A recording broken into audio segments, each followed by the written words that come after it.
Years ago, I was at a concert with my daughter, and there was a lot of country and western, and I was clapping, and my daughter said, "Mom, don't clap. You can't keep rhythm," which was kind of appalling, but absolutely true. So I approached Dianne with her musical background, and she gave me clapping lessons, which is, they really have held me in good stead. But aside from that, Dianne is my ethereal friend, my book lover friend. All of you are book lovers, but she's just a very special grace note in my life. So I'm delighted she was willing to do a presentation. It's your turn. Thank you, Barbara. So I'm just gonna. You need to take the screen. Yeah, you know what? I'm gonna stay with the speaker view or the gallery view for just a minute. So I just want to see everybody. Hi. Hi. So we're sharing common space here in this sweet alternative world of Zoom. And it has its own flavor of the mysterious, doesn't it? Mm-hmm. Like how it works. I'm hoping we can step into a conversation later that might link us all even more deeply in friendship. And here's the topic I'd like for you all to consider. When was the first time that you had an awareness of your own happiness? Now, let me be even more specific. This happiness I'm referring to doesn't have to do with another person. And it has an inherent feeling of freedom.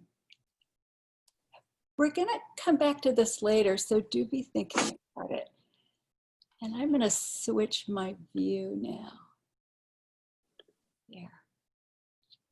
Okay. Now I have to confess something to you. I thought I knew my own answer to this question until I began thinking about it for the purpose of this talk today. And then I began to remember something that happened that I had entirely forgotten about. It was a long time ago. I was very young, maybe 3 or 4 years old. It was a balmy summer's afternoon, and I was playing alone in our backyard.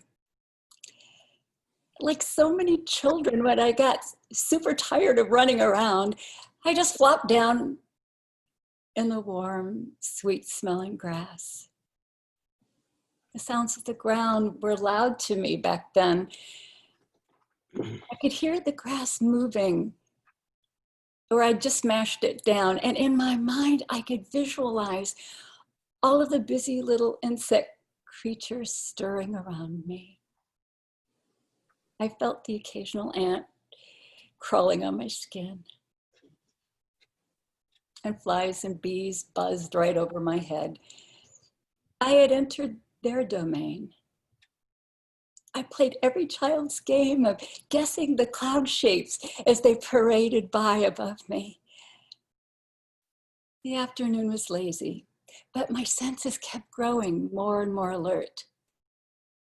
I became fascinated with the blue of the sky. Everything I was truly curious about in my world here on the ground, I could give a poke to. But not that sky. How high up did you have to go before that plain old clear, transparent air changed into blue? I just kept wondering, and pretty soon I found myself experiencing this sensation of falling up. It was unmistakable. I'd fallen lots and lots of times.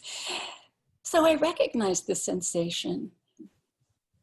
As fast as if I had tripped and landed, I fell without landing.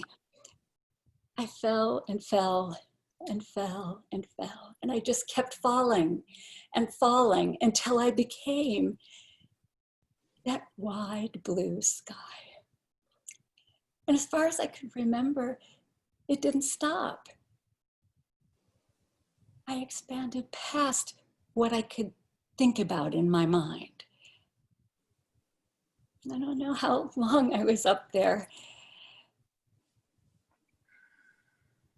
Eventually, I was lying in the grass again. But my backyard world had changed. Every little corner of it was alive to me. I particularly felt a special relationship to trees. It seemed like they had feelings to me and that I could understand their feelings language. My mother had a white rose garden in the front yard, and I remember feeling the place or point inside the rose, simultaneously inside me, where they unfolded themselves. My antics did not go unnoticed by my parents. From that day, I was pretty much nonverbal, wanting to spend every waking moment lying on the ground or communing with trees. This, of course, needed to stop. It was decided that I needed structured activities. And so they came. Summer school, dancing lessons, swimming lessons, and eventually the piano. And I forgot. But here's some things I learned from this tangible world. I learned that I would never be smart enough. So I had to keep striving for knowledge through books and through plenty of schooling. That I wasn't graceful enough, so I had to learn to dance properly. That I wasn't a good person, so we must go to church regularly. And that generally I must keep trying to fix this horrible mistake called Dianne every waking moment that I live on the planet. Okay, I'm describing to you the Dianne version of every person's human prison. Mostly we have no idea we're in one. We've adapted. However, the prison warden has been replaced. This occupation was held once by our very well-meaning parents and other family members, in addition to teachers, clergy, friends, and society in general. But there comes a time when we've learned so much from them that we're able to take over the role of the authority, the role of the taskmaster, the fixer, and sometimes even the slave driver. Once the changeover is complete, our own inner voice becomes the guardian of our own private prison. The consequences of this are as varied as there are people on this earth. Mostly to survive this, we suppress all of our feelings. Some are too awful to look at. Some are traumatizing. And some we really need to control, or we might explode at the wrong moment. Or we might express these feelings, God forbid, at an inappropriate time.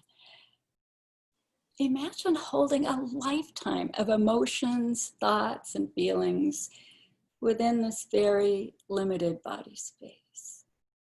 How painful is that? No wonder there's so much disease and illness.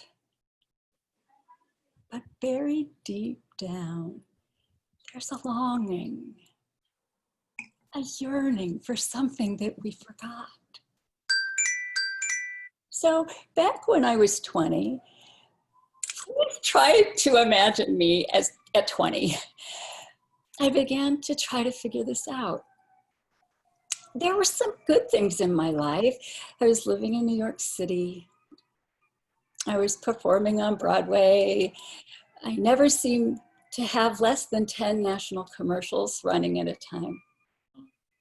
I was living in a beautiful penthouse apartment with a huge terrace overlooking the Hudson River. I had a top agent, and I was in a steady 4-year relationship with a boy I'd met in high school.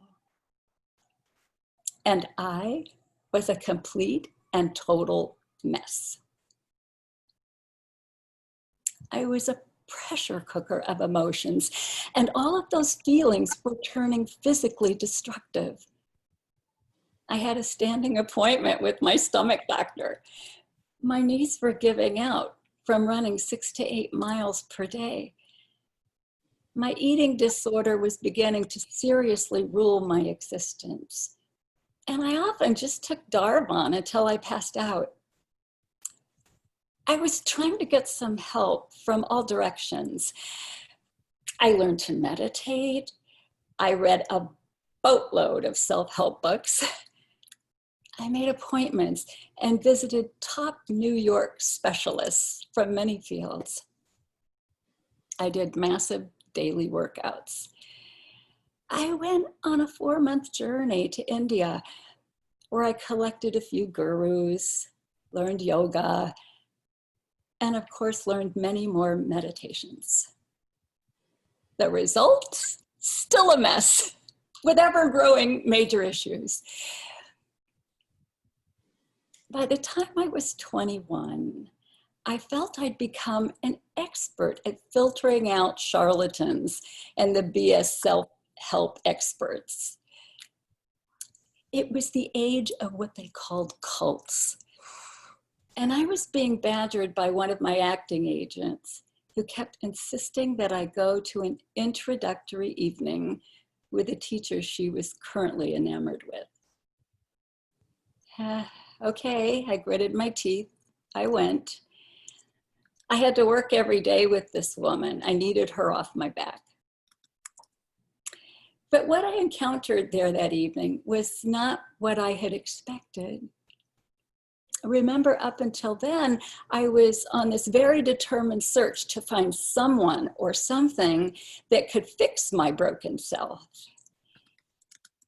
Instead, that night, I walked into a room where pure love enveloped me and where I was 100% okay, whole, complete, and perfect, just the way I was. And there he was, Lester Levinson, a small, smiling Jewish man standing with his partner, Virginia Lloyd. I can't remember now what was said, but I know that my answer at the end of the 20-minute talk was, yes, please, I'll take 2. Sign me up. I'm canceling all previous engagements. Apparently, Lester had been a prisoner as well. At the age of 42, he also seemed to have had it all. He was a successful physicist, businessman, entrepreneur. Yet he too was unhappy and had had serious health problems, including depression, an enlarged liver, kidney stones, spleen trouble, hyperacidity, and ulcers that had perforated his stomach and had formed lesions. After having his second coronary, his doctor sent him home to his spectacular Central Park South penthouse to die. Though he was understandably terrified, Lester loved a good challenge. The doctors had told him not to move around too much, so he went inside, into the laboratory within himself. With determination, concentration, he was able to let go of the conscious mind. And he pieced together a profound process, a discovery of personal growth, which led to a way of letting go of all inner limitation. He was free. His body became totally healthy, defying all the medical odds and predictions. He entered a state of profound peace that he had no language to describe. He had discovered that we were all unlimited beings, only limited by the concepts we hold in our own heads about ourselves. He slowly began to develop a new sort of language for the how-to process of letting go, with the idea that it could be taught to others. A sort of do-it-yourself system for ultimate liberation. By the way, Lester lived another 42 years, enjoying perfect health until the end. So, my agent, it turns out, had found me something much more enduring than a mere acting job. I think of her fondly often.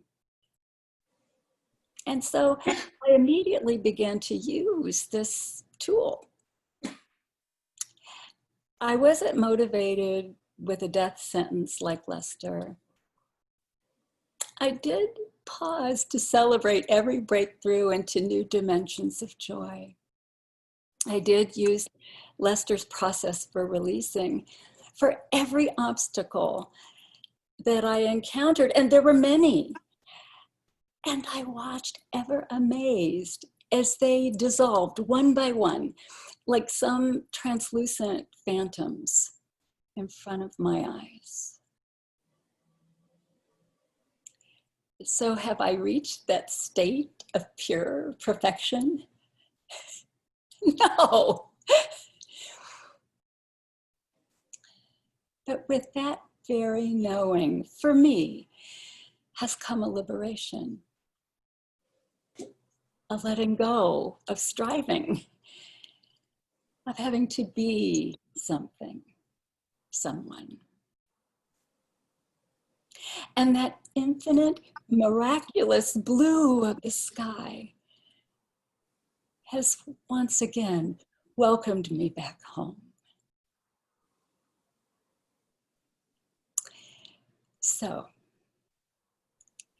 that's the end of my story time. So what about you? Do you remember that first awareness of happiness, your own personal happiness? You might feel a yearning from deep within. So turn inside toward it now and see what's there. Take a moment to listen. I'd love to know what it's saying to you. And once it begins to speak to you, to reveal itself, allow yourself to move right toward it. And let's have a conversation.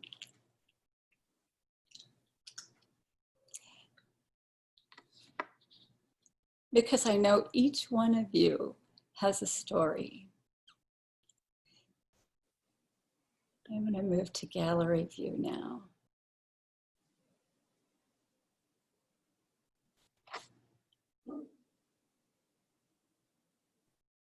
So who wants to start?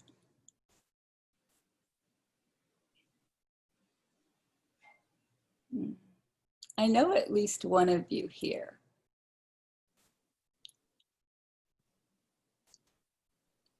Has experienced this. We've shared this together.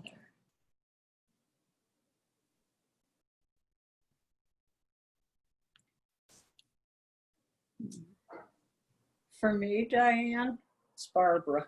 Yeah. I can't get back to being a little girl. I probably, if I worked at it, I would be able to. But it was my first time in Africa and smelling the grasses and seeing the light. Yes.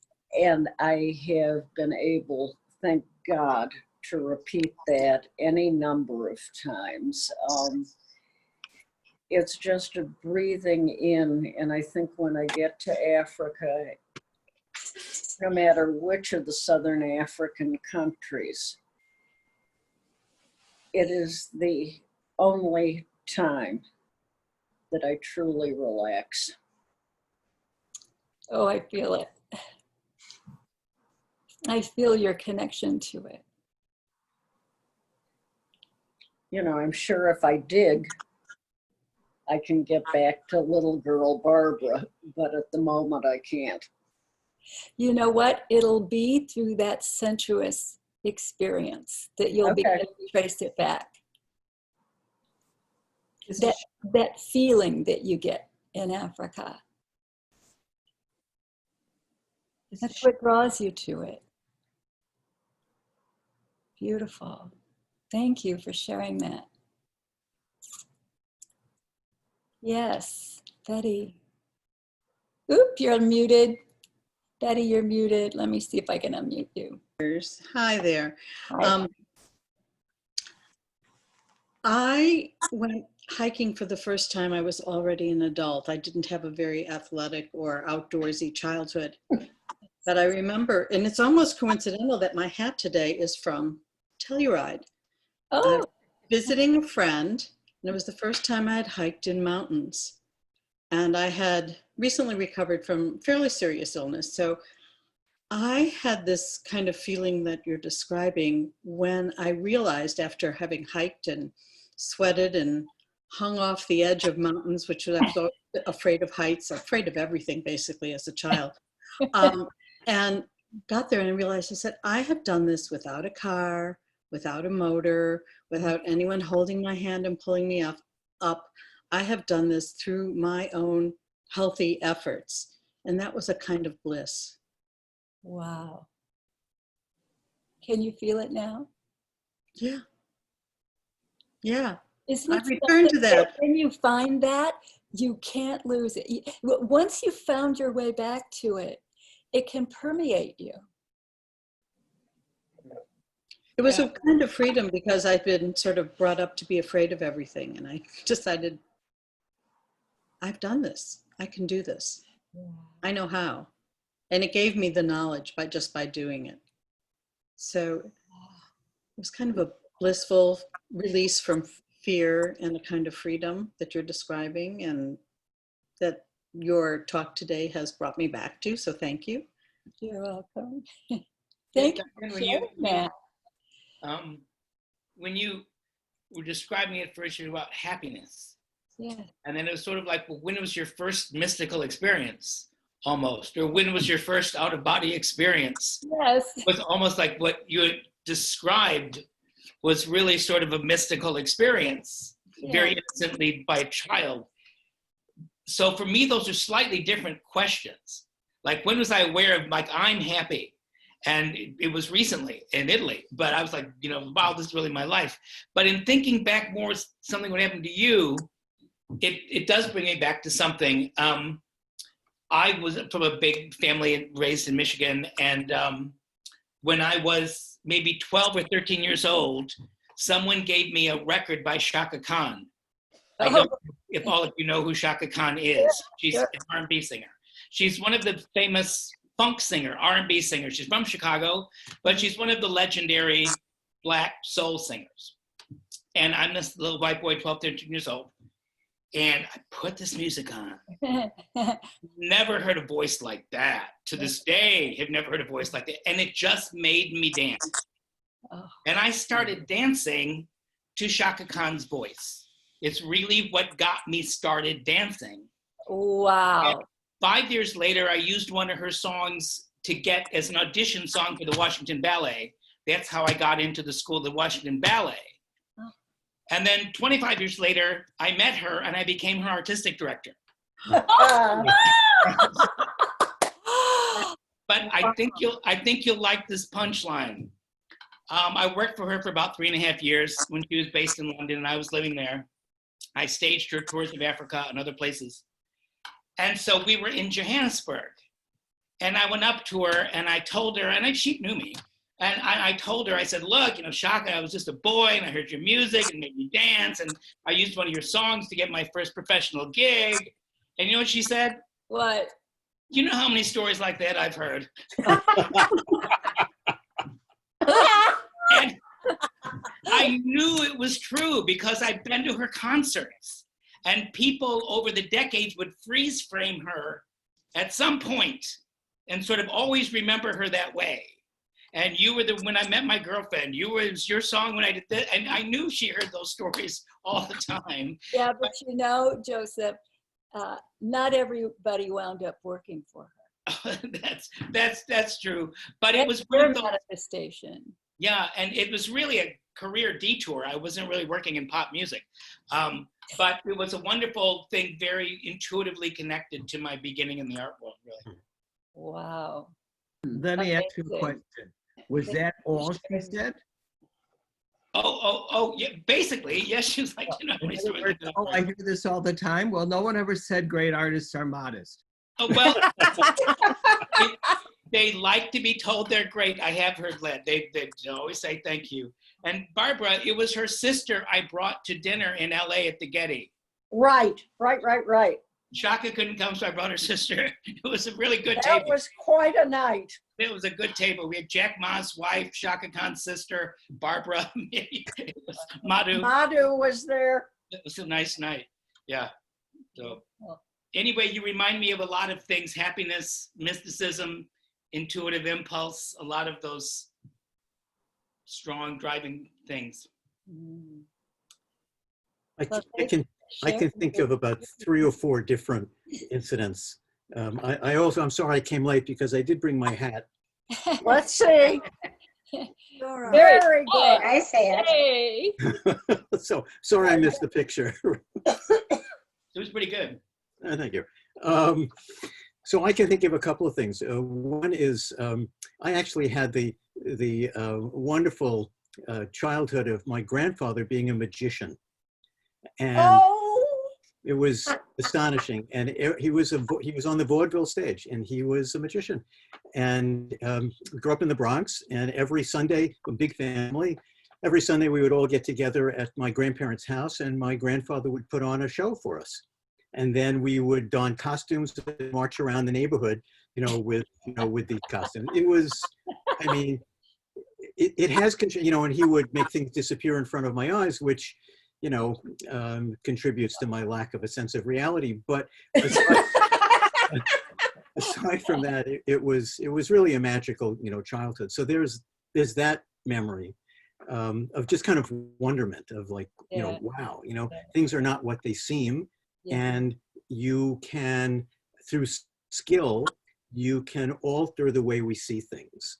And I think that that's affected my life as a photographer, as well, because it just kind of gave me a bit of a removed sense, but also one that can control the environment. The second thing was in high school, I would listen to the radio late at night under the covers, and I heard Eric Dolphy, who's a great, brilliant, phenomenal jazz musician. I wanted to actually name my son Dolphy, but this didn't fly. But it was from radio station WHAM in Rochester, New York. And this was in Queens, but it was a strong signal and it came through. And I would listen late at night to Eric Dolphy's music. And it is still like my favorite music. It just transported me.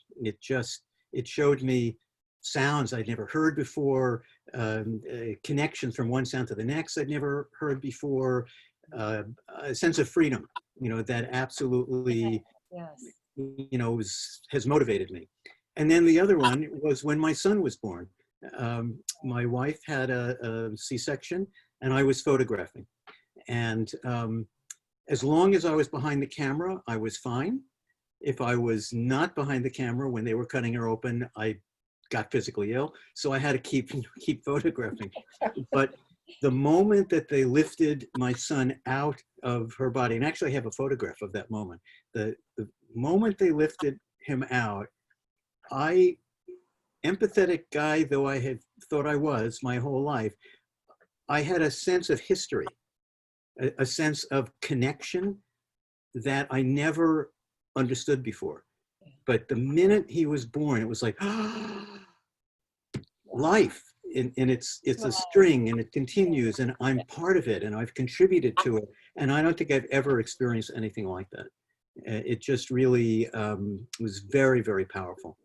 So it was, I think in that case, it was a combination of both, you know, feeling happy and a spiritual moment, you know, combined. Feel it.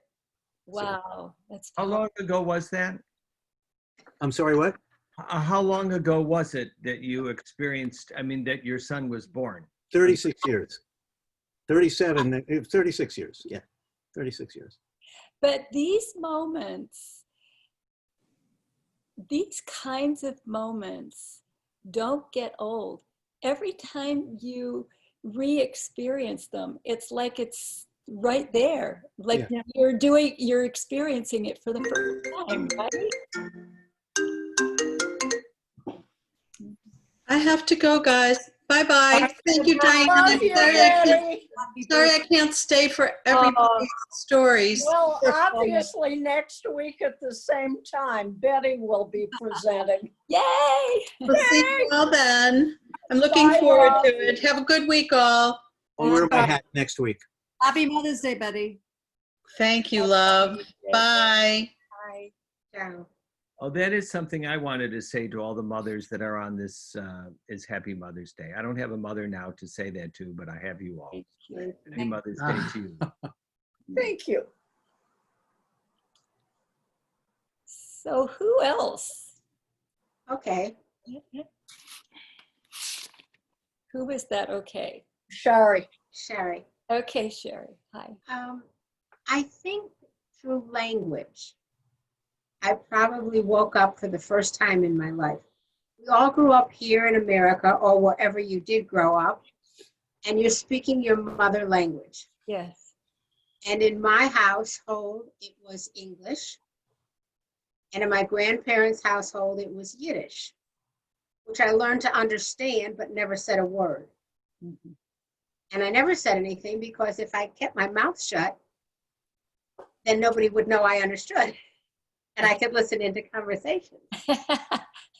But when I went to high school and learned Spanish, which for me became a code, and I could communicate with words that weren't used daily in my home.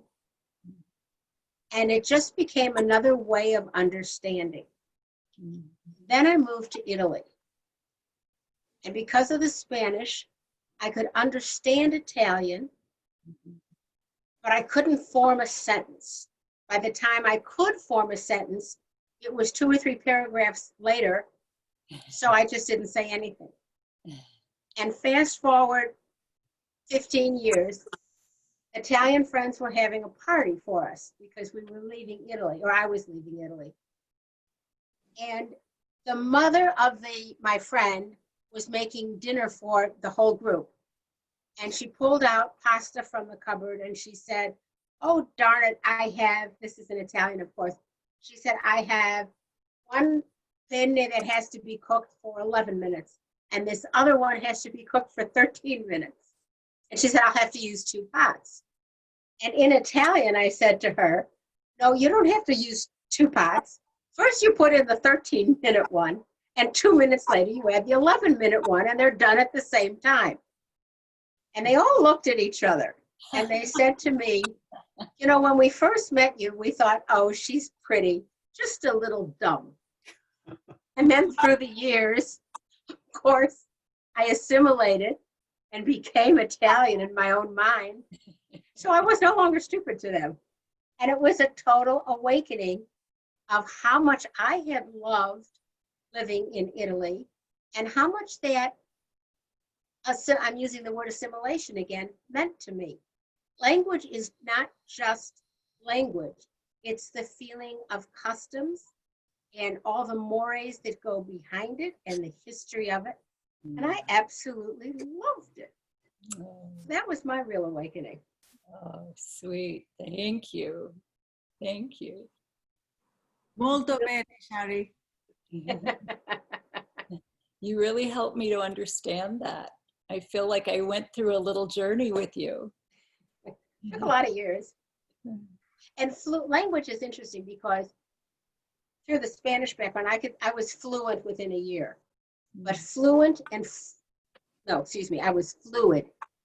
Fluid and fluent are two different things. Yes. Being able to speak is one thing, but being able to understand what comes before all the words and through all the words was what I loved being able to do. I still do it. It's part of me. Beautiful. Thank you for sharing that. So who else? Shoma, were you wanting to speak? I just wanted to say, I've been a part and a huge fan of Dianne's course. It has made huge impression on my life. It gave me the courage to go and leave my job to pursue what I'm trying to do now. And it's a sense of, I guess the word is release, in the sense you try to make something of your life. Each one finds what they want themselves. And I'm thrilled that you're doing this. It centers you in a way nothing else describes. And I think it's a wonderful thing. And my moment of happiness was when I was a child. Long ago, I grew up in Kolkata, as you know. So we weren't surrounded by nature, although I'm a devotee of it. The access to nature I had was sitting on the terrace at night. And because it wasn't light polluted, you could see the night sky. And I do remember, this is when I was very young, 3 or 4, around that age. My grandmother always sat there. And she wasn't a touchy-feely loving thing. She allowed me to be there with her. So we sat separately. And I remember sitting in the dark, looking up at this night sky. I'm sure the night sky is spectacular in, open air where Barbara, where you go, Mara, where you've raised in Kolkata. You didn't see that magnificence, but whatever you saw was enough to leave me, I don't know, speechless. And that was my moment of happiness, just to see that. It stayed with me. And I loved it. I love your course. I think it's a wonderful thing. Thank you. Yes. So, I came in late, I'm sorry, but what course? I didn't mention it. I think you're going to have to mention it. I I teach. didn't know how. I teach something called releasing. That's what she's talking about. So. Thank you, Shoma. Shoma, you reminded me, the first time I went to India, I had the opportunity to stay out in a little village far, far, far from a big city, where there was the darkest night sky that probably I'll ever experience in my lifetime. And the first night, it was so hot where I was that I went and drug my sleeping bag up onto the roof. And I couldn't believe my eyes because there was not one little pinprick of space between the light. There were so many stars. I had no idea of this. There were so many stars, all that they became almost one just big light. There was almost no dark spots. And I think I got that sensation again. Anyway, I was mesmerized and I couldn't sleep all night. I was just so fascinated by it. And when I woke up in the morning, I finally did maybe get a half hour of sleep, and I found that I was completely head to toe covered in mosquito bites. And I didn't know it. I was being eaten all night long, and I had zero idea. I was just so mesmerized with it. Anyway, thank you for jogging my memory of that. Anytime. Did you? So you had that roof where you were. You must have been up there all the time at night, were you? Or were you able? Yes, almost every night we used to go up there, or we could, right before we went down to sleep when my father made sure we went to bed at 8. So around 7-ish, we used to go up, whoever wanted to. My sister and them, they watched TV. I used to always go up, and because my grandmother used to stay up there before she came down to sleep, I used to join her and sit up there. I guess what I didn't know then, it was this sense of feeling lost. When you look up at that and that night sky eats you alive, you're not there, you just gape up. When it formed into a devotion much later, but I think that was this germination of a love of, I don't know, I think all of the cosmos is creation and it's scripture, it's beautiful. I think that's where it started. So I loved it. And I thank you for asking the question that brought me back there. Many, many years ago, I took my oldest daughter to Patagonia. And it was an insane trip getting to an area called Torres de Pane. And there was a nonstop wind blowing during the whole thing. And we made friends with a wonderful couple who rescued us when there were gale force winds across a spit of land and helped drag us back to a safe place. That night, we're asleep, and suddenly the stars wake me up. They were being very noisy and very insistent. And I woke Tally up. I said, Tally, the stars are singing. And she sat up in bed, looked at me, and referring to her younger sister, went, wrong daughter, and went back to sleep. But I was at the window, and these marvelous people that I had met, everybody was at the window listening to the stars that were singing. And what it was a combination of the wind having died, it was silent, and these pulsating stars that were very noisy and all sang in tune. We were all talking about it at breakfast. What language did they speak? At least she didn't ask you what you had been smoking before going to sleep. Star Time, I don't know, there must be a musical.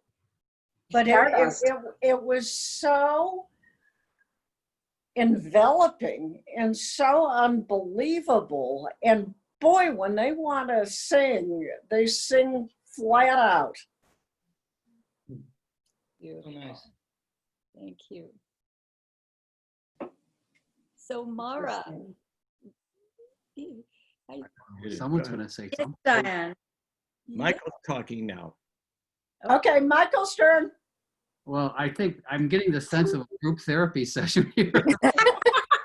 let's think of it like just sharing with each other. But I think one thing that I can't get over is how, even though our experiences have been so different, there are pieces of my experience that I can relate. Yes. So there's really kind of a nice weaving of shared experience here. I'm gonna stick with one in terms of favorite people, and she really helped me become aware and claim my talent, which I really was not aware of when I was very young. This probably was 5 or 6, I don't know, but I was from a very competitive family, and so everybody was expected to do well. It was just a norm.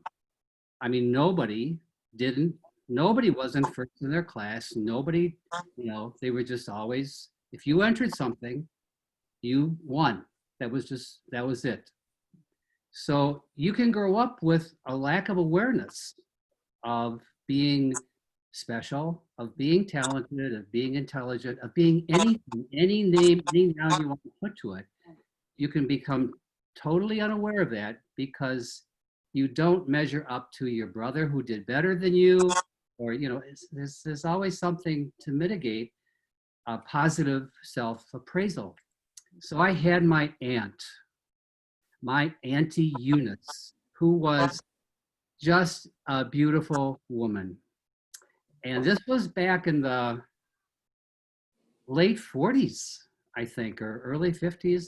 It was, you know, it was right after the war. They weren't making cars because they were just converting from war manufacture to domestic consumption. Yeah. And so cars were still a special thing. So she came in and she drove up the drive, and I looked out the window and it was a new Buick. And back then Buicks were tanks, and it took up the whole driveway. It was just a beautiful car. And she got out of the car and she came into the house. She came in the back way. She was in the kitchen. And we were talking about it. And she said, you know, I just got the car. I came over to show you. But she said, Michael, I want to show you, because I was crazy about cars. I could tell you cars a mile away. Sure. I just knew cars. I was car crazy. So she said, I only have a little time, so I want to come in. I want to show you what I have. So she took me by the hand. We went out, and I said, I knew this was going to be a special evening. And so we got in the car and we went for a ride. Well, I was in gunshot. You know what gunshot means? You know, the passenger side of the front. Yeah, you were riding gunshot, yeah, from the Riding stagecoach. And it's beautiful. It was just fabulous. And we did I forget what, we went for an ice cream cone or something. Nothing really, it was exciting, but nothing special. But on the way back, we started singing. And there's a song by Cole Porter. I don't know if you've heard it. Anything Goes. Sure. Enough, please. I can still tell you almost word for word. We started singing, and my aunt said to me, Michael, you have a wonderful voice. And it just hit me, you know, that this was something I had, and my favorite aunt was telling me this. And she said, really? She said, I want you to sing this by yourself. I want to listen to you. And so I sang it. And then she said, oh my God, she said, I can't carry a tune. There are all these things I never knew what they meant. What does carry a tune mean, right? And so to a little kid, I mean, the verb didn't make sense. So we had this conversation about singing, and we ended up singing the refrain of Anything Goes, yelling our hearts out and our voices out with the windows down in this 1948 Buick. And when we got home, I got out of the car. She left me off down by the curb. I got out of the car. I slammed the door. I ran back to the house, and I was in heaven. And that was the first time I really entered that house, which was a very nice house. I really felt special. I felt the house was special. I was special. And I never really worried after that about something that I had that was my own. My sister didn't have it. My brother, you know, there was nothing, because I had been chosen by my aunt and affirmed by my aunt. It was like it was a whole new experience. And I can tell you how a 1948 Buick smells. I can tell you there are all sorts of things about the evening, but I'll never forget that. And that was the first awareness, I would say, of my being a sentient being that was functioning and had something to give, and something I could produce, and something that was my own. And it was really quite a special evening. What a gift she gave you. Yeah, no kidding. And thank you great for story. giving it to us now. Thank you. No, I think one of the special things about getting together, Dianne is doing it in an informal, formal way, is the ability to share what's important and breaking down these insane artificial isolation that, as Jack says, we better be prepared. This is going on for a long time. And this has been one way to somewhat in a small group. Share. Well, I don't know about you guys, but I just know that if I was in a room right now with however many people are here, I can tell you. Well, yeah, so I think 11. I would feel very fortunate if I came away after a couple of hours feeling I'd maybe had one satisfactory conversation. Right. Because you know what, if you're in a room with a bunch of people, just the proximity, everybody's kind of going to be spread out a little bit. We're minding each other's boundaries. You know, maybe two people are over in the corner talking. Maybe there's some other people over there talking. I'm not going to get to all those people, but the great thing about Zoom is I have you all right here in front of me, all at the same time, really close. So there's an intimacy, I think, that at a gathering like this is much more intimate, I think, than if I were in a room with you. Is it crazy? Am I crazy? No, one of the things I have been finding, and it's one of the pluses, is all of you are good friends of mine, and for years, you know, to a greater or lesser degree. We're at dinner together, we're in each other's studios, we're you know, taking walks, we're on trips. I don't think I've had the type of conversations I've had over the last 6-8 weeks that this medium and these people have afforded me. I mean, to me, you're a very special group, and it's the spiders speaking. You know, I love weaving webs, and this is one web. Well, I don't know about anybody else, but I think if we were in a room with this many people, we'd be broken up into separate little groups. That's right. It wouldn't be everybody together. And speaking for me alone, and this may or may not be true for others, one of the characteristics of this isolation period has been, because I'm not running every minute and I don't have a schedule that's filled every hour, I'm in an existence with so little pressure and I'm so relaxed. And so when we come together on Sundays, I'm not distracted with lots of to-dos and lots of, oh my goodness, if I don't return that phone call and, you know, all that stuff. I come totally available. Wow, a nice word. that's a good point. What's fun about this period of isolation is when I call, I know you're going to be home.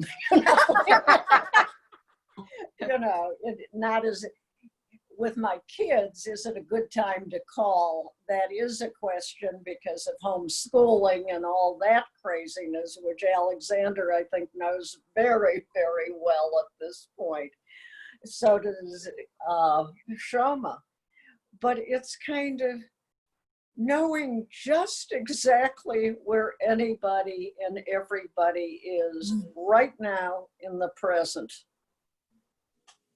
And one of the delights for me is getting calls at midnight, which doesn't happen when people are following usual social rules. But people know that I'm a night owl, and that's a fine time to call. And it's just lovely to be sitting at home and pick up the phone, and it could be a friend in Ireland. Not the phone, that would be the iPad, but FaceTime, but a friend in Ireland, or it could be someone up the street.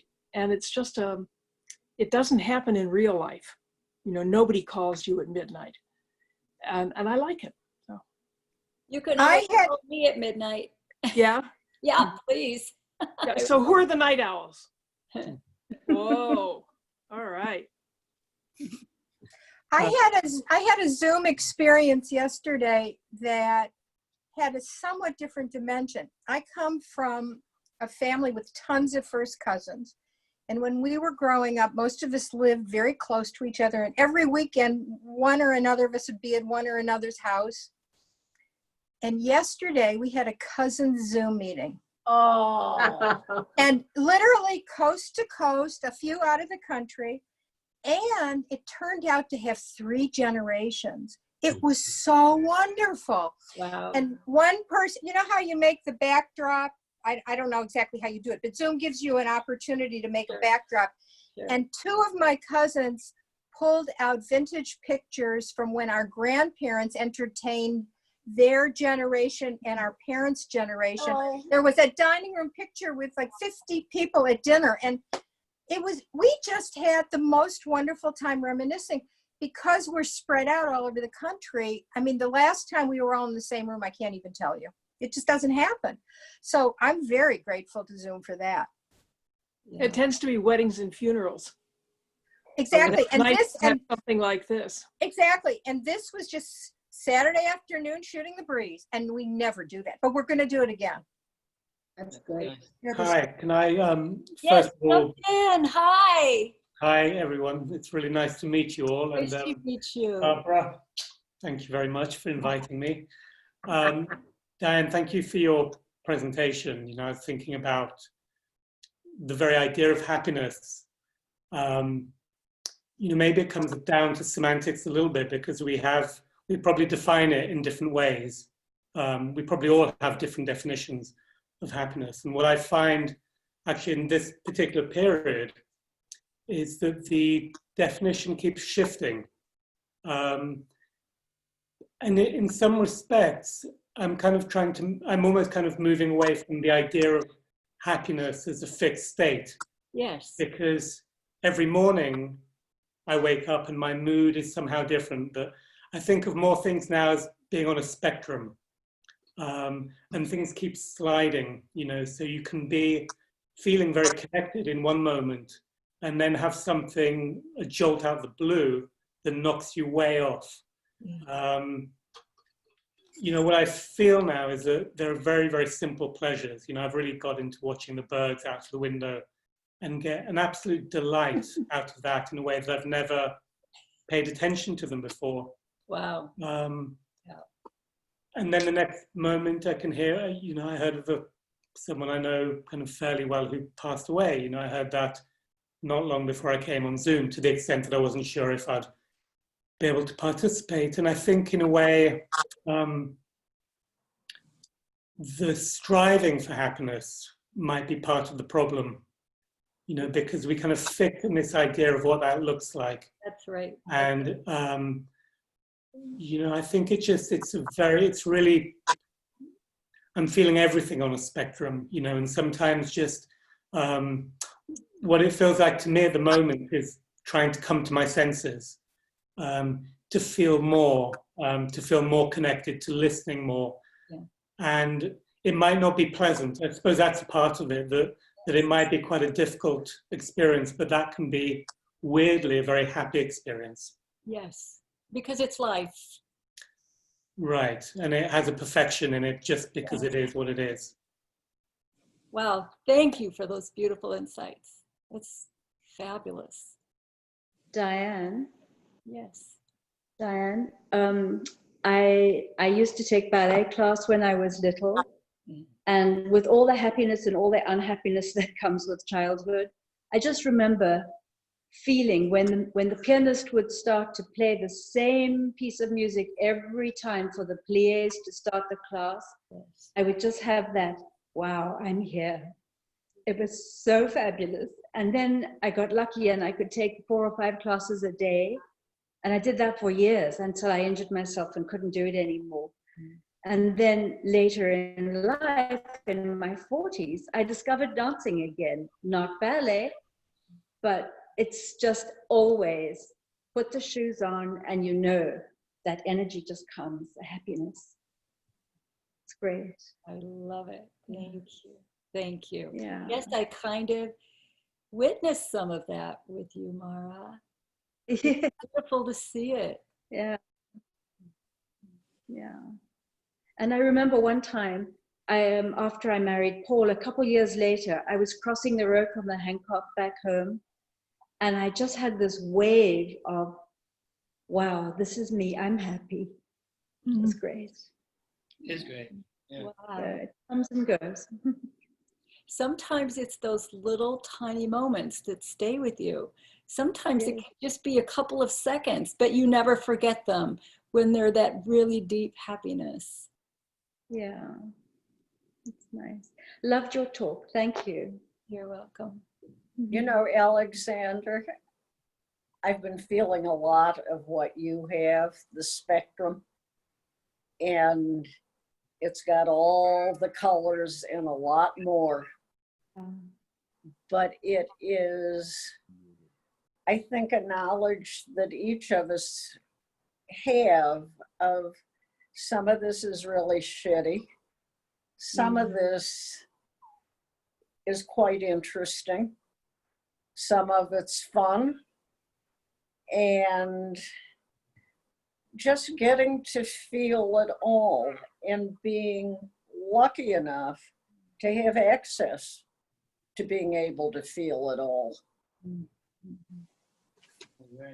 You're so right. I'm sorry for your loss, Alexander. Yeah. Yes.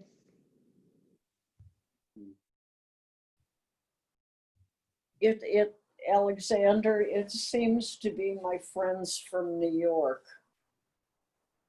who, I guess it's secondhand knowledge for me that they are losing people. And so far it hasn't hit us, thank God. Touch But wood. yeah, touch wood. I'll talk to all the amulets in the house. Everything helps. Everything helps, and there are no words. I'm sorry. So I seem to be the only person who hasn't spoken up. And part of it is because the memory that came to mind, Dianne, immediately seems so mundane and oh no and simple and not I don't know, but I'll tell you what it is. And it's a childhood memory, and I don't know if it's the first time I felt happy, but I remember being happy then. And there are other ones that I can think of. I can think of sailing in Maine, and everything was right. You know, the sails were filled perfectly. The course that I was steering, and oh yes, I was at the helm. The course that I was steering was just the right one to, given the current, get us to where we want. I mean, it was lovely. But the memory that came was being in Nantucket, which is where we went when I was a child. And it was low tide by the jetty, and squatting down, watching a tidal pool. And I don't know how long I was there, but it was endlessly fascinating to see the various creatures who were trapped in this tidal pool and were interacting and moving.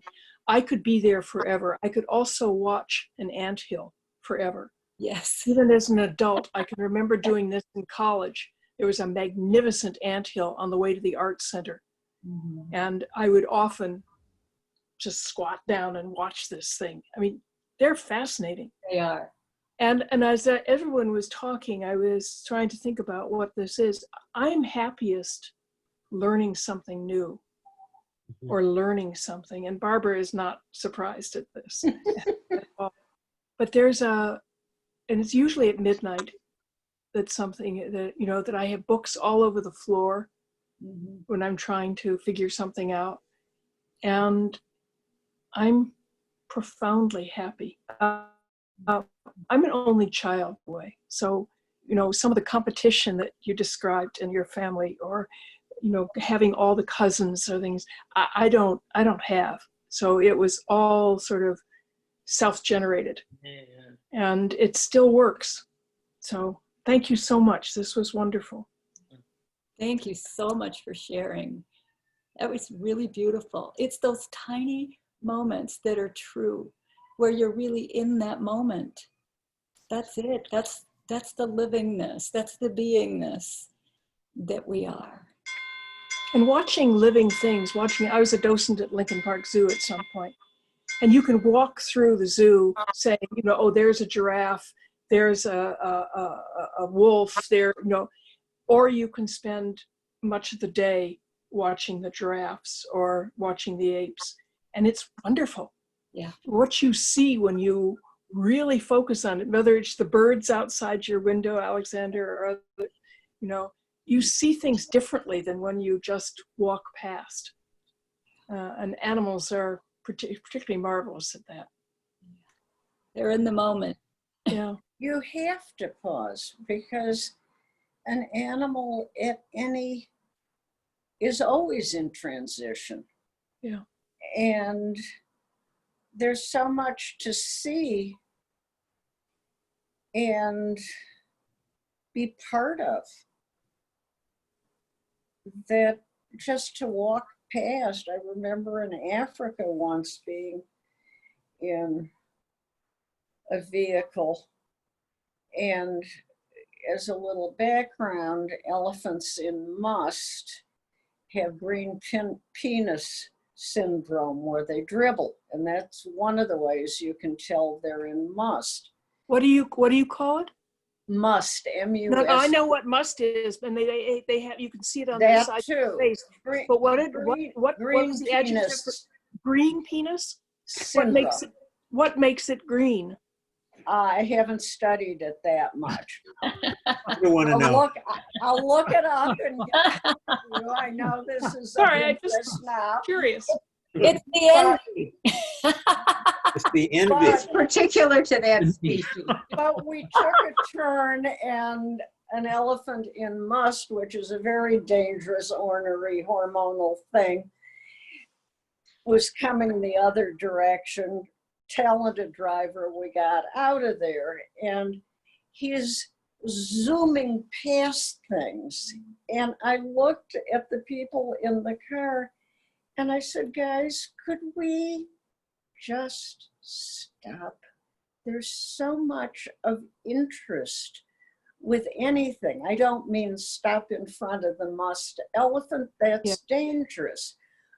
But anything, whether it's Plains game or a caterpillar or a what, and she got it. And as we moved along, she said, let's slow down, there's a lot to see. And it was interesting that she did get it because she was now being enriched. She was also, Ellen, trying to take pictures of Plains game with a camera that was his size. Hard to squeeze it into a small thing, yeah. Right. Polka dots on a screen. Now, one of the things I have to say about Alexander, and I encourage you all to go up on his website and see his paintings, he kind of has this aberrant view of life. And you will find giraffes in tiger stripes and zebras that have polka dots. And one day I was tooling in Africa, and my guide Benson, who many of you have met, says, stop, there's an unusual zebra. And we back up, and the damn thing in black and white has tiger stripes. And I take the picture, I sent it to Alexander. I said, have you been out here painting them? You never answered. You know, there's no definitive answer as to why zebras have stripes.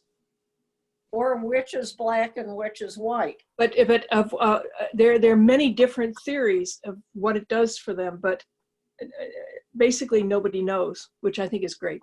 Do you think they know? Huh? I think they know. I think they know. Yeah. They know. I read something the other day that was interesting, and that's that zebras don't have flies around them. Did you know that? And they figured out that if you paint stripes on a horse, the flies will stay away. Yeah. There's some. Or they have sort of, they have coats on them, sort of, that they put on horses to keep the coats, to keep the flies away from. They put It zebra. confuses the fly's vision. Yeah. They can't quite figure out how to make a landing. So Why don't we do that? somehow the stripes Well, evolved out of. Holly has always been jealous of wildebeest tails. And she says the only thing she needs when she's out there is a wildebeest tail. She's very jealous of that. Yeah. May I ask, Merle, Yes. did you, I know you spoke before, but would you mind sharing your moment of happiness? Am I allowed to ask? I don't know if you did. Well, I've been trying to come up with a moment, and one of the things Dianne said when she began this experience was, and I don't remember the exact sentence, but somehow or another, I remember hearing you connect happiness with freedom. Did you? Or did I make that up? No, I did. Yeah. Well, I was an only child, grew up with parents who were 2 generations older than I, and my life was filled with constraint, total constraint. Physical, psychological, I won't go into all that, but I have no idea why. When you said, think of the first time you were happy, what came to mind was the first time I was aware of being free. Wow. And I was probably 6, 7, 8 years. We used to spend our summers in an area just outside of Los Angeles, Westwood Village. And we rented the same apartment every summer and in this apartment hotel for 2 months. And for a city kid growing up in the middle of Chicago, having a pool outside was pretty terrific.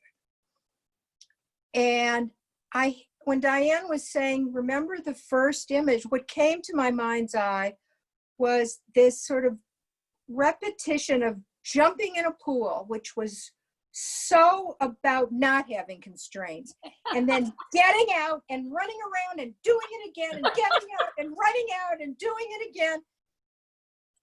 And not only was it without psychological restraint, but there's an aspect in my memory of it was athletic, which I never was in any other context. It was about appreciating water and blue sky and palm trees. And fast forward in my adult life, the times that I've experienced that kind of freedom would be when I was in places that were so remote that the only thing that I could have a relationship with was some aspect of nature. And again, as an urban kid who grew up with bricks and mortar, it just was surprising. I never got to go to camp like my friends, you know. Me either. When I was in my early 20s, I booked myself on a trip on a raft going down the Colorado River. Nobody who knew me could even envision me camping out under the stars. And I did. We slept out of doors on these sandbars every night. Every day we'd wash our hair like under a natural waterfall. And it was like the Pearl Girl commercials from years ago. And I went to Antarctica and I experienced that incredibly sacred silence. And I went to Africa and I was out in the middle of nowhere for 3 weeks. And this is in the days before cell phones, thank God. But there wasn't a newspaper, there wasn't a radio, there wasn't a television. We were camping. The camps were luxurious, but we didn't have, you know, any kind of electronic device. And on and on and on, my various experiences where I was out in the middle of nowhere in someplace very, very beautiful with so much visual stimulus. And to me, that's freedom. Mhm. Wow. Beautiful. Wow. Do you see how they all link? Exactly. Freedom that links them up. Exactly. And that's why when I started to talk, I said, I'm having trouble making one moment because it's a continuum that's based on a kind of experience which has nothing to do with my intellect or reason. Yes. It's totally visceral. Yes. And it's like now looking out my window at the lake, you know, and the view changes all the time depending on the weather. Or it's just this idea of not having constraints. Yeah, I love it. You know what? I love that image of you jumping in the pool and getting out and running around and jumping in the pool. How many times have you seen a little kid do that? That they just have to keep doing the same thing over and over again. And you kind of pinpointed it. They found something that felt like freedom, so they have to just keep doing that. But you know what's really funny, Merle? And I'm just now kind of seeing this.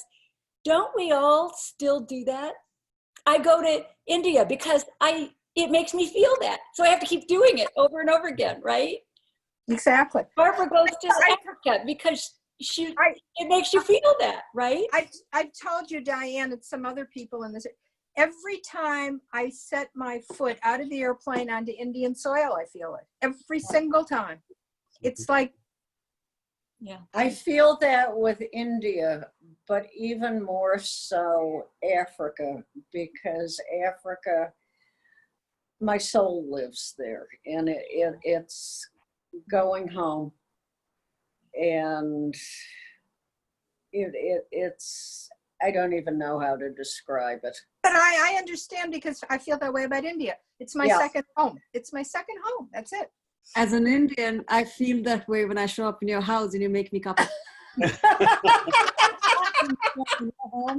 when you serve me tea and I feel so loved, I feel utterly happy. Thank you.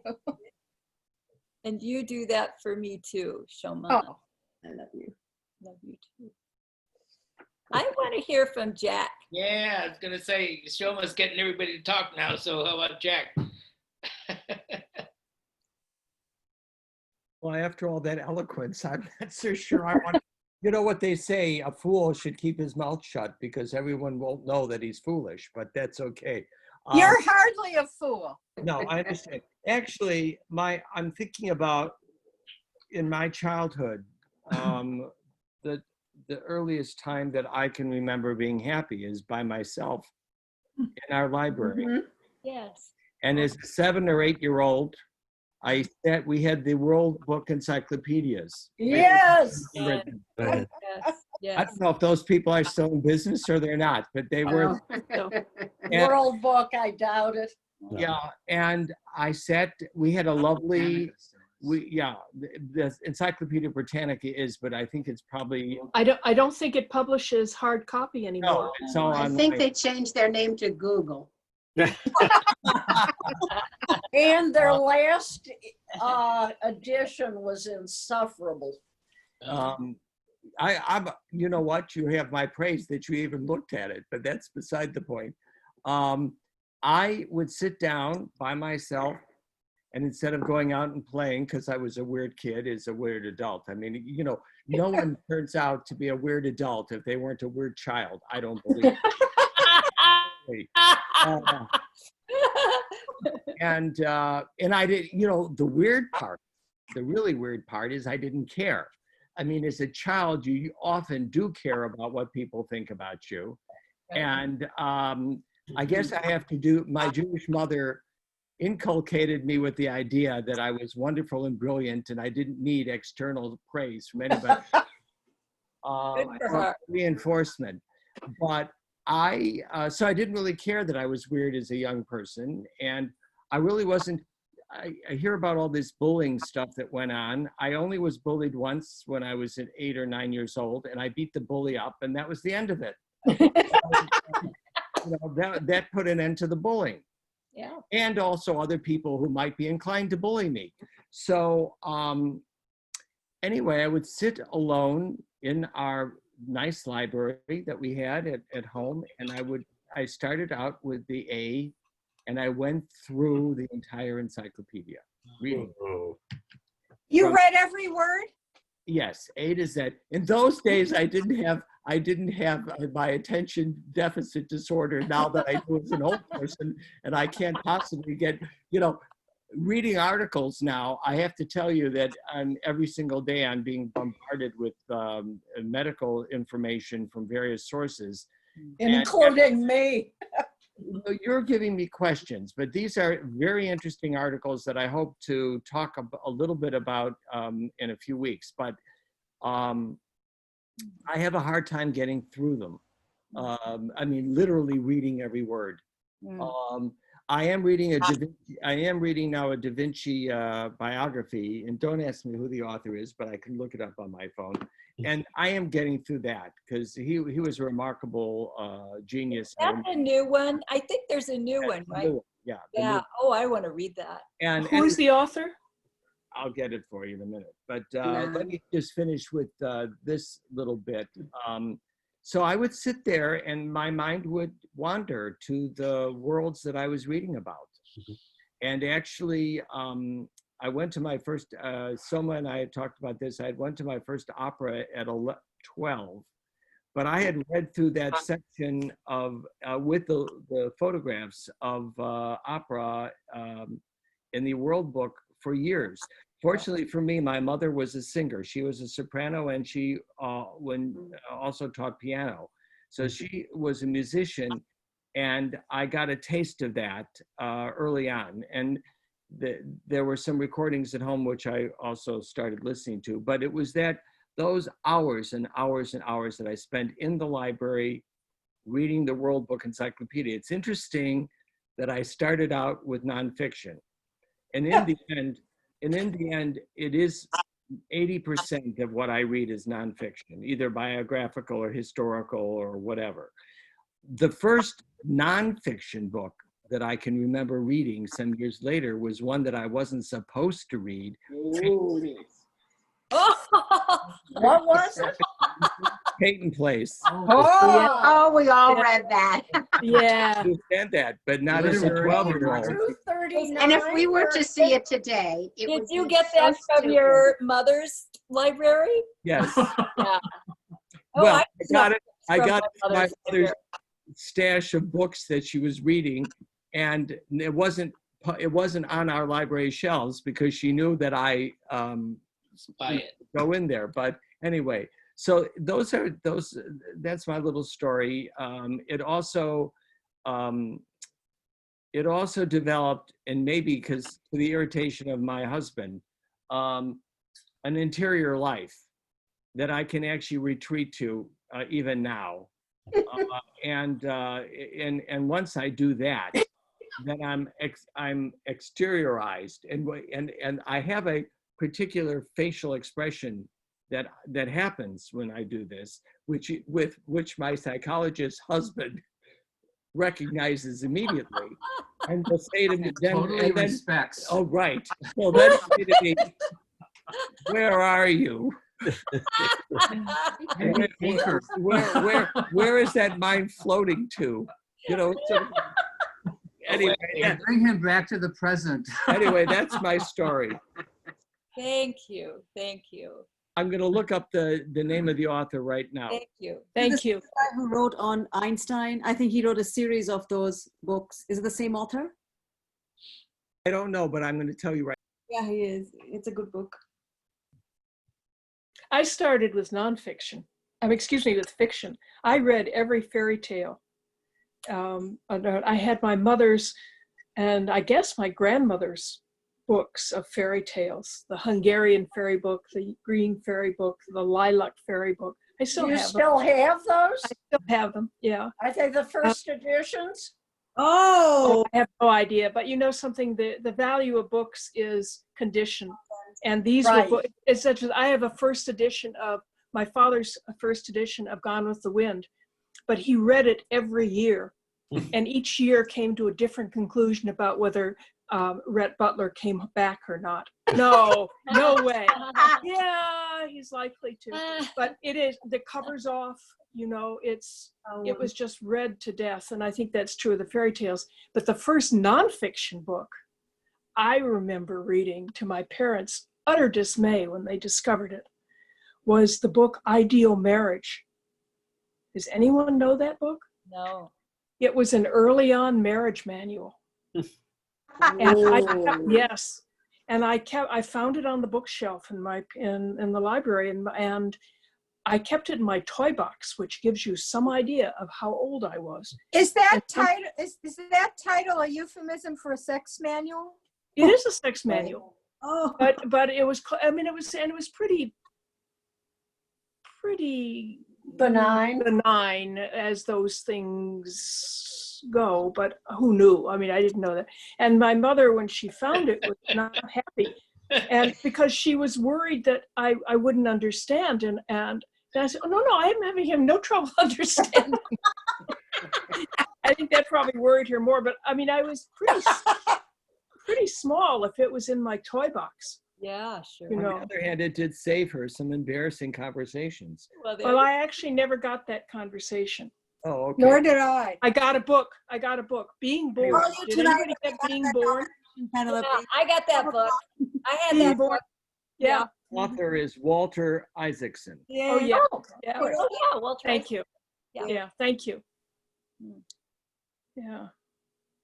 You know, one thing I noticed, it's a little hard to put into words, but Alexander was talking about his friend dying in the birds in sort of almost the same breath. And it's funny because all of this mortality we're faced with this virus has shined a light on the life, what life is. Right. And a lot of this, because a lot of us live on the lake. I live on the lake too, and I love the sunrise. I'm always up really early, but in fact, you like the whole process. You know what I mean? Whenever you stop to admire what's going on, it's the same process of yin and yang. May I like it here, I like it there. But it's the process. It's not just the sunrise, it's the entire process. So I've been struck by, in some of the things I've had to do research on recently, how Tantra puts sex and death together. Or you see Kali sitting on top of a dead Shiva. And I'm thinking, well, what's all this sex and death? Well, then of course it makes sense. A woman doesn't give birth to a baby, she gives birth to a corpse. It's just when you stop the slice. When you stop the slice, death is a part of life. A meditation of death is a meditation of life.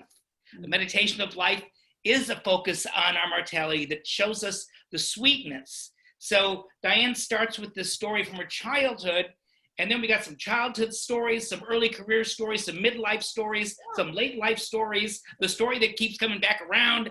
And suddenly in this one question, we've got this precious, I caught life for a minute. You know, I caught happiness for a minute.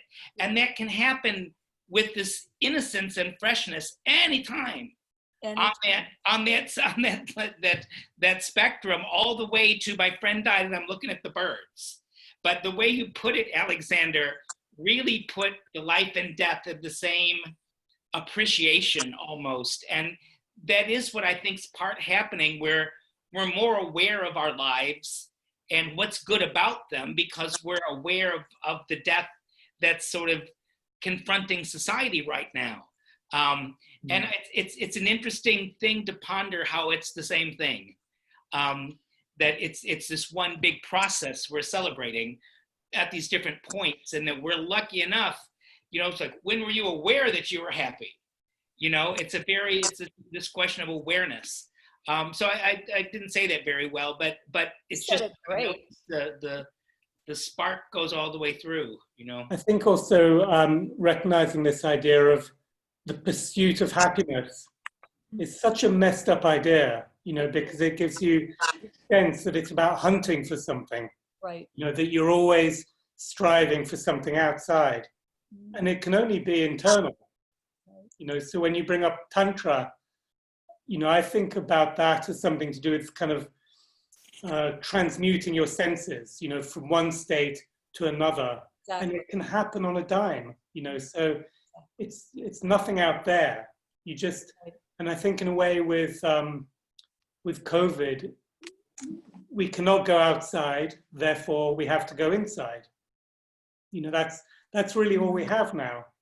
You know, it's to do with kind of finding ways of connecting with ourselves and with each other and with the birds and with people who've died and with nonsense. And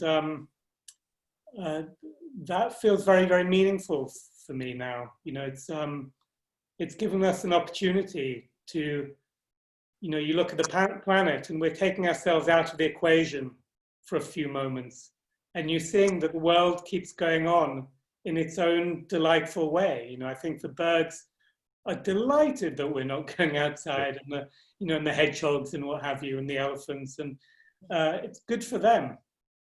And I'm kind of starting to appreciate that. Alexander, have you had any insight yet as to how this is going to affect the trajectory of your art and what you will be painting, or what subjects and what will be changing? Have you? No, I think it's, it gives, I think, all of us an opportunity, or speaking for myself, an opportunity to experiment, you know, and to evaluate why and what we do, what I do. So I don't know how it might change. I'm sure it will, but I don't know. And I'm not, I haven't really been focusing on that, actually. Just been, we'll see. Time will tell. It's probably very quietly churning inside you. So, is your mother finally staying inside? She is, yes, she is. She is, yeah. She lives Alexander's mother is a heroine of mine. She took off for Afghanistan, what, 1972? And started collecting textiles and made an incredible business out of it. I was lucky enough to be in her house, and floor after floor of dream material. You know, I thought it was so lovely when you mentioned birds, Merle, and when you talked about freedom. Your name means blackbird in French. So I know. I know. Freedom. I thought that was utterly interesting that you said you equate freedom with happiness. It's so you. Except I don't consider a blackbird a particularly elegant expression of who I would want to be. With those there's something very negative about blackbirds. Oh, What no, about no, no, no, red-winged no. blackbird? They're elegant. And they're smart. They are very, very smart. Well, they're Capricorns. What can I say? The red-winged blackbirds are gorgeous. They soar. They're a poetry in motion. It's You lovely. think? Oh, I yeah. never saw them that way. Beautiful. Oh, I love when they have the red chevron on their Yes. wing. And Oh, they- yeah. Yeah, that's color blocking. That's great. God the artist. you know, Alexander, are all the little migratory birds coming through? You're out in the country, aren't you? I'm in Massachusetts, about 40 minutes southwest of Boston. I haven't seen many migratory birds. No, there haven't been many. There's a pair of herons on the pond, and then some Canada geese. You know, I don't know what most of these birds are. I've never. Well, look for some things that are this size, and they are warblers. And they come in all sorts of subtle, you'll love the subtle variations. And I walked into the kids' house in New Jersey once and got excited. And Tal, who could care less about birds, said, "Oh, Anya will be thrilled." So Anya and I went studying the warblers. I think people who really do this really call them little brown jobs. No, I'm not sure warblers, because they have color variations. The little brown jobs are, and it's the twitchers who love identifying them, are all brown. They don't have a speck of color on them. It's a wren. Huh? Wago. Is that a wren? Little brown Well, I wren? think it covers. I think it No. covers a variety of species. No, You know. just jump in. What did you say, Michael? Nothing. Come on. Chicago is on a great migratory path. Yes. Yeah. And one thing that we've been able to do, I've been able to do, is look, we've got a morning room that overlooks the garden. And we have an oversized lot. And I've managed to put 42 trees in the lot to create a little secret garden, a protected space, but they're all bird-friendly trees. Mm. So we have got, during this time, a lot of activity. And one of the reasons I was a little bit late getting to the Zoom session was because I had put an orange out on the tree for the Orioles. The Orioles have arrived. Wow. And so we're having these wonderful russet orange, black and gray Wow. creatures coming into the tree, picking everything. Actually, what I found them doing was they have to go upside down to get into the cherry blossoms. We have a Morenci cherry tree. And they were hanging onto the branch upside down, putting their little beaks in these multi-headed blossoms. And it was just so much fun watching them. They were happy. They were Yes, they're happy they were being who they were meant to be. Ask them to join the Zoom session. Right. So I went out there with an orange. That's one of their favorite foods. And you cut it in half and you put a string around it and you tie it to a tree so they're able to sit next to it. And it took them about 30 seconds to find it. And it was just lovely. I just love Chicago and the garden during this time of year. They're all on their way to Canada and Alaska for nesting and breeding. And they just, I was lucky enough to have them stop in my garden. And so this was my welcome to them and my being part of their trip. It was just lovely. Where are you located? Schiller and LaSalle, right downtown. You know, the way that I see out of our windows, we've always been able to see the flight pattern of the planes as they're coming in. But the skies have gone quiet now. Yes, they have. There's no airplanes. And instead, you can look out over the parks and just see such an abundance of birds. They've taken back over the skies since the planes have stopped. It's beautiful. It is. It's just beautiful. So interesting to see We're the more silent aware sky. of them. You know, that's life has stopped for us so that we have the time to be aware of them. So I think it's a dual thing happening here that It is. I don't mind it. I mean, I love it. Michael, have the warblers come to you yet?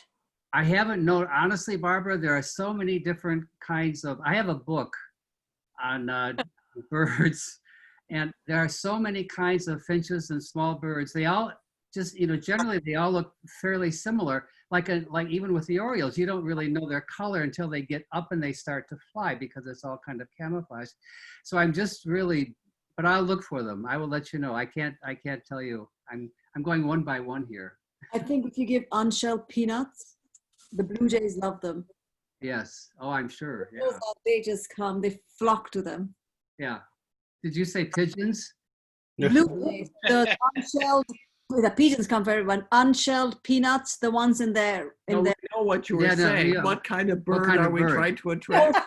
Peanut bird. But the blue jays will chase off the other birds. Yeah. They're pretty. Yeah. They are pretty. But When you I know, was all- what we're doing in a way, these conversations are an advertisement for education, not just formal, but also informal, and what you see looking out the window, what you do reading, whether it's reading through the entire World Book, because they give us the tools to see things and to think about things, so that we're in a time where we're not I suppose you could stay glued to a television for the whole time, but people are getting bored with that. But when you're in a time when you're left to your own resources, there are plenty of things that you find interesting. And it's why we need more than STEM for education. Right. We need we need, what is it, Yo-Yo Ma calls it, I don't think it's unique with him, STEAM, where you add the arts and you add, just because it isn't just, and this is a fairly elite group, but this isn't an elite concept. I used to be an assistant director of the evening program at the University of Chicago's Business School, and we interviewed candidates and read applications and had voices in accepting people. And Charlie Donahue came up, and Charlie Donahue had been a longshoreman in New York. And although we sometimes admitted people without college degrees, he was the first one that I know of that we admitted who had no high school diploma. And this was to the University of Chicago's Graduate School of Business. He did fine, by the way. But one of the things is you would never want to get into any kind of contest with Charlie Donahue on pre-Columbian civilization and art and history.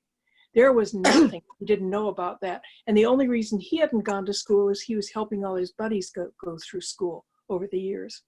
So, but pre-Columbian art was, even as he's a longshoreman on the docks of New York, he is learning and loving it. And it's for everyone.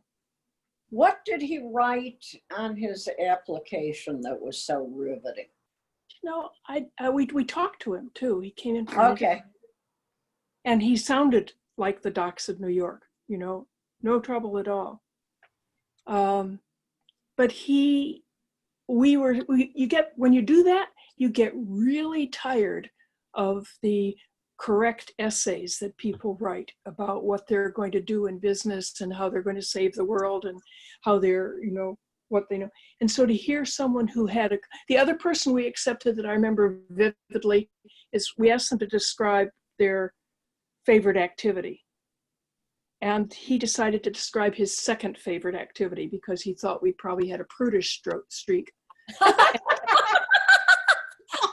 and it was his second favorite activity was cookie dunking. What? And he went cookie dunking. And he went into a long explanation of the ideal cookie for cookie dunking, which was the Oreo, because the center kept it solid. You did this while you're watching a movie. And so you wanted something that would hold together in case the movie became too riveting and you held it in the milk too long to keep it from falling in the... How could you not accept this guy? He had the courage, the balls, if you will, to write on an application to the University of Chicago Graduate School of Business about cookie dunking. It was a great decision. I have to say goodbye to everybody. It's been wonderful. My kids are waiting. Bye. Bye. Bye. Next week. Sure. Happy Mother's Day. Ciao. Happy Thank you. Ciao.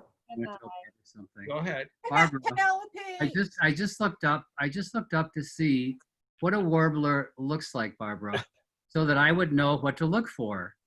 Yes. I want to tell you that there are 65 different kinds of I warblers, know. and they don't look anything alike. Isn't Right. this amazing? I'm going to have a lot of fun. I'm going to do this for you, though. I'm going to see this. Wonderful. And you're going to let me know that I they're will. there. Absolutely. And maybe we can do a live cam. But Right now it's too cold. well, And I'll tell you what, the time that they start warbling is at, just before sunrise. That's when No you problem. get That's a when number of birds. I mean, you talk about, That's when the Orioles go too. I mean, you know that the sun is coming up in about 15 or 20 minutes. right. There's a cacophony of the birds. morning, Is yeah. Oh, let right. you know. Right. But one of the things, Michael, that compared to a sparrow, they hop differently. They flip more than hop. Yeah, and I also can see by the shape, they're more elegant than a common sparrow. Very much so. Would I be backing a bird that wasn't elegant? Yeah. Oh, there may be elegant sparrows too. We just haven't seen. No, Probably not. So, I mean, do you have bird feeders and bird food, or are you just watching things as they come? No, we have, what I do, I have two different kinds of bird feeders, and the big bird feeder has songbirds, and so there are different kinds of seeds. I have this company that sends me the kinds of seeds that are supposed to attract everything. The one thing Birds that are here. that they haven't are blue jays. So Yeah. I love blue jays, but I've got cardinals, just 100 different kinds of sparrows. But I've had to stop feeding them because I was really shocked. And this is nature. And as we just have to accept this as part of it, I came back and I stopped the car. We have an SUV, kind of a small SUV, and I saw some activity next to the fence, and I didn't quite compute this was something I had never seen before. So I stopped the car so I could see it. If I didn't want to get too close, in other words, to scare it away, whatever it was. I wanted to see what it was before it exited the garden. And I got out